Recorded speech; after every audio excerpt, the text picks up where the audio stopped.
5 Minnesota Senate Republicans are seeking to make Trump Derangement Syndrome, TDS, an official mental illness recognized under state statute. And nobody believes this is serious, but I got to be honest, I am offended at the idea of using the legislature and using the laws of the state of Minnesota as a mockery of A, what an actual mental illness is, B, what should be in our law. It's just a clown show. Eric Lucero, Steve Drazkowski, Nathan Wessenberg, Justin Eichhorn, and Glenn Grunhagen. These guys wrote the bill.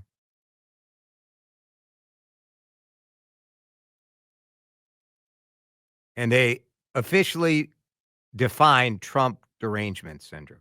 Now, first of all, if you live in St. Michael, Mazeppa, Little Falls, Grand Rapids, or Glencoe, you should be recalling these ding-dongs, these bozos. This is what your legislators are doing. They're sitting around, yucking it up. We're going to own the libs. Trump Derangement Syndrome. What if we put that in the law? That'd be good.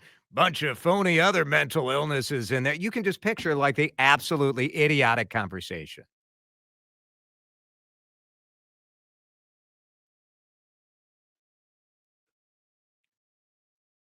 They defined Trump Derangement Syndrome, which, look,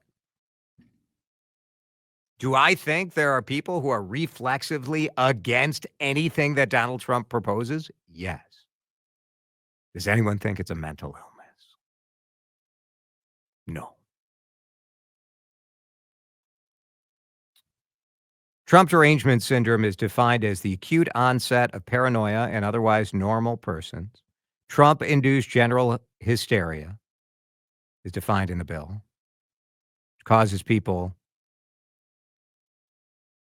to conflate policy differences with the president with signs of psychic pathology in Trump's behavior.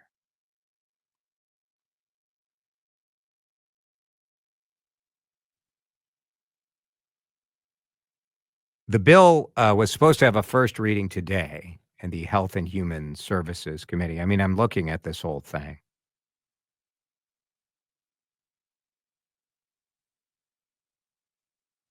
It's embarrassing.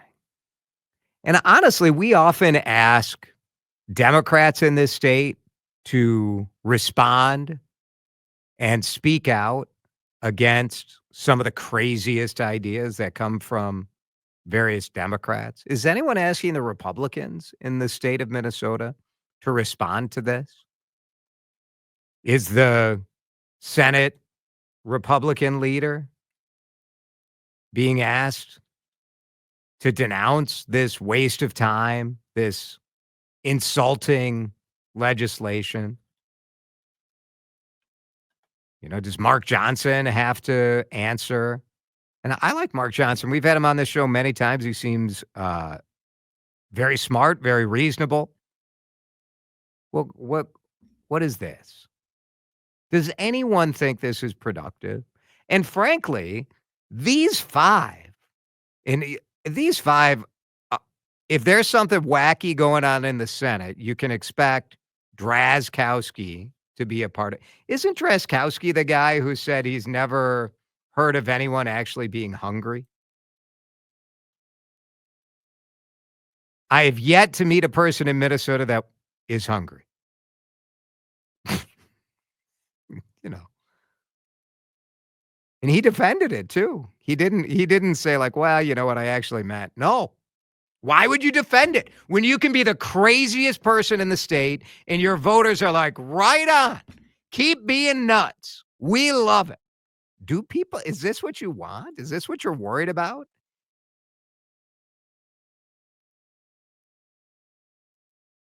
I don't know. It's disappointing, man. But you look at it and you say, this is part of why Republicans end up sending mediocre at best candidates to run for state office. Because this sort of mindset is not Look, I don't think it's the rule among regular Republicans that I meet in my regular life, but I do think it is the rule among the activist Republicans, among the people who show up for caucuses and are the ones who have nothing else to do but be on social media and beat the drum on these types of things. And come on. This is insulting in so many ways. And don't tell me that, like, mental health is a political issue in one way or the other. It is not. There are Republicans dealing with actual diagnosed, legitimate mental health concerns. And to turn Trump derangement syndrome as an official mental illness, to me, is an insult to every single person who deals with mental illness in their life, which is not political one way or the other. It shouldn't be. This is just a little yuck it up. Ha ha ha. They know it's not gonna get passed. They know it's gonna get attention. It's the worst of what our politicians can be about. And it also, I think, it further stigmatizes mental health issues. We talk about this in light of, when you have a mass shooting, and you always hear from the folks on the right, it's not a gun problem, it's a mental health issue. To which I've responded repeatedly that, okay, if it's really about mental health, if that's really the issue that we have when it comes to gun issues or mass shootings in this country, then why haven't we taken a quantum leap in mental health services in this country? Why is getting a therapist or seeing some sort of mental health issue or service member in a crisis basis, why isn't that as easy as going to a minute clinic when you've got the flu?